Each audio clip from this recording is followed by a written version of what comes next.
Okay, so I've kept this thermometer in there. It is 9 days after I let this sit. It had a huge heat rise and then it's come down. I probably could have fluffed this up after maybe day 7 or 8, but this is the day I'm getting to it. So I'm going to show you what I do after this first heat cycle has gone up and then goes down. So I'm going to take this cardboard off.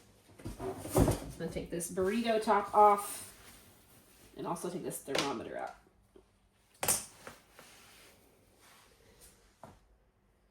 So the first thing you want to do is give it a good sniff test. It smells like dirt, which is a good sign.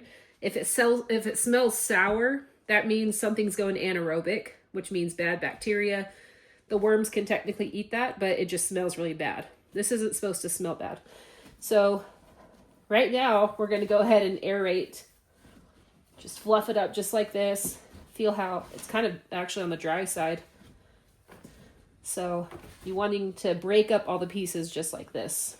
Anything that's just sitting in water for too long, it'll clump up and start to smell really bad. So you want to break it up just like this. So I'm going to go ahead and get in here and then I'll speed this up. Also really quick, a lot of times, or every time I guess, the moisture goes down. So it's more dry up top, but then you'll find water down here or just more wet. It's more on the dry side though, which I want to add more moisture, which is exactly what we're going to do. Okay, I'm going to speed this up.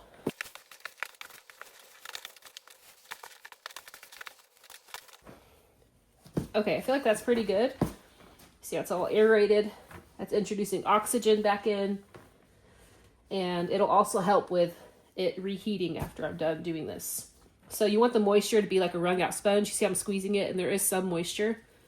So there is some moisture, but I want it to be a little bit more wet.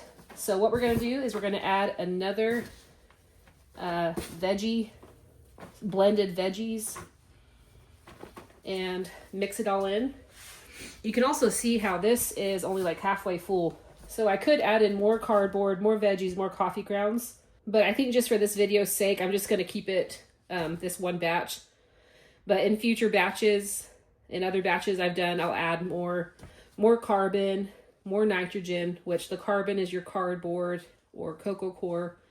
Nitrogen is your veggie scraps and your coffee grounds, any kind of food scraps. You want to have a good balance. If it smells bad, you know something's off. You want it to smell like dirt. Sometimes it'll smell a little bit like coffee grounds, and that's fine, but you don't want it to smell like sour. So I'm going to go ahead and add in these veggie scraps. I already blended them up as a bunch of banana peels, avocado skins, things like that.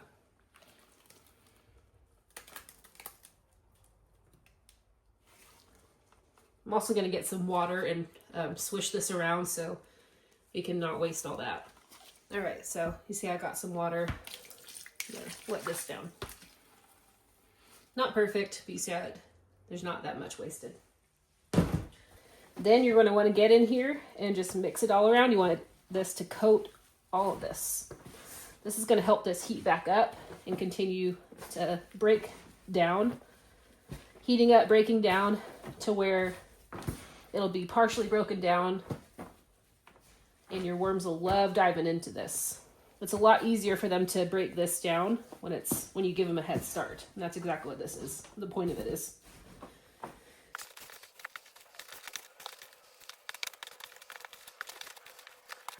Okay, so the moisture is pretty good. I probably could stop there, but I do have a little bit more liquid I'm going to go ahead and add just to use it. Okay, so you can just use water, but this is just liquid from vegetable cans, pasta water, potato water, whatever it is. Like I said, you don't have to do this, but this just is kind of like adding the blended veggies, but just the juice of it. So you can save it for this kind of stuff if you want to go the extra mile of not wasting, but again, you don't have to. I'm going to go ahead and pour this in here. And again, mix it all up.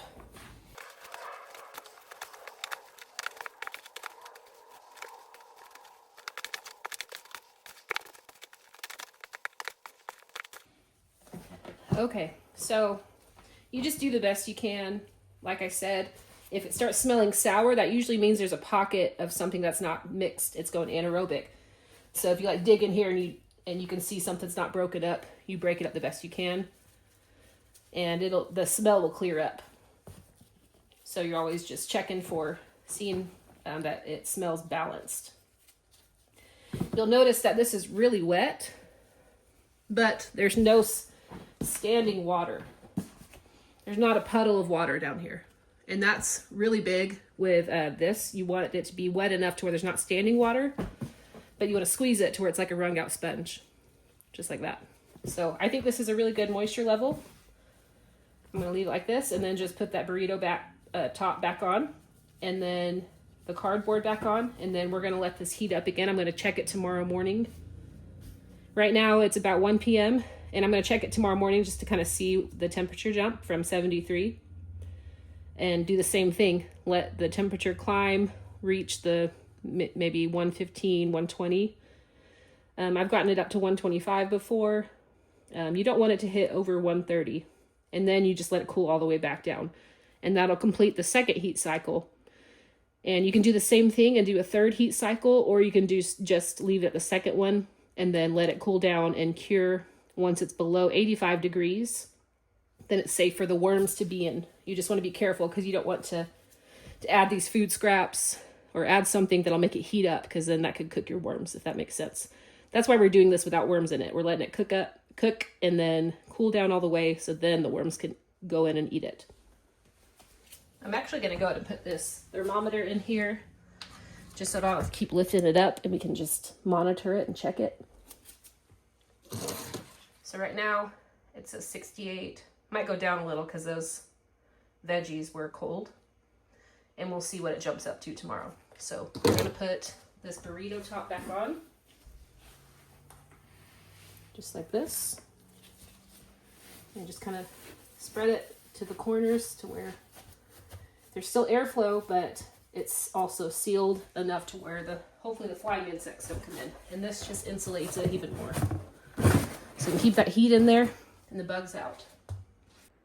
Okay, so this is about 24 hours later, and it jumped up to 91 degrees, which is awesome. I'm going to keep monitoring this and seeing what it shoots up to, but that's a really good sign that the heat is rising. It may keep going up. I don't know. I'm going to keep watching it. I preferably want it to be in the 100s or 110 even, but we're going to watch it. But either way, the heat rise is a good thing. That means the microbes are working, so this is a really good sign.